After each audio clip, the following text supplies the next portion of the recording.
Naghahanap ba kayo ng sulit at masarap na kainan? Tara, samahan niyo ako para tikman itong Liwanag Paris Overload.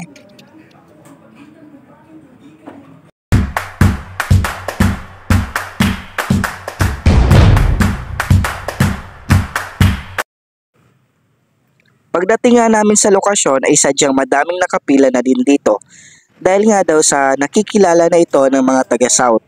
Dahil sa pumatok na din ito sa masa at nakikilala na kaya naman pati kami ay napasugod at napapila na din para tikman kung sulit at masarap at worth it nga ba ang aming pagpila.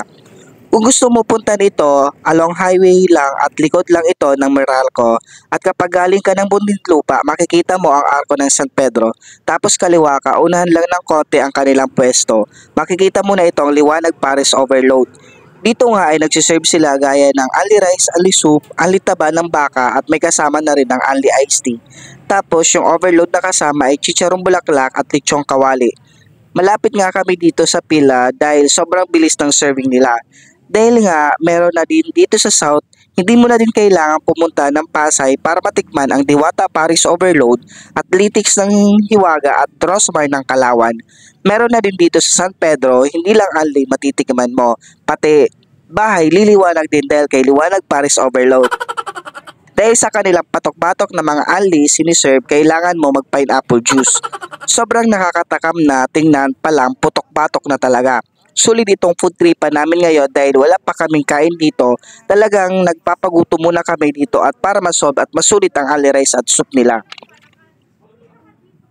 Muntik nang hindi kami makaupo dahil sa sobrang daming nagkain sa loob ng parisan. Kaya antay muna kami ng may bakante. Ayan, may bakante na kaming nakita dito at ito na nga ang aming mga in-order na sobrang nakakagutom na din. Kumuha na nga din kami dyan ng ice at yung kakaibang utensils naman nila dito ay malagold. At kumuha na din kami ng kutsara at tinidor. Maglalagay na tayo dito ng condiments gaya ng spring onion, paminta, kalamansi at chili oil at ang garlic.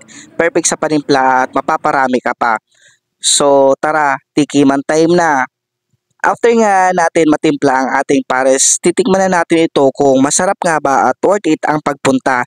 Para naman sa akin, ito yung masasabi ko ay sobrang sarap ng lasa ng sabaw at medyo malapot yung sabaw niya at panalo sa serving na overload na lechon, kawali at chicharong bulaklak. Tapos samahan mo pa ng sipa ng sili, sobrang sarap at mapapa-only rice ka talaga.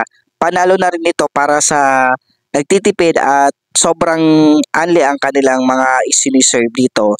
So talagang nag-enjoy kami dito dahil sobrang kahit mainit talagang solve ang iyong gutom. So ayun lang, salamat.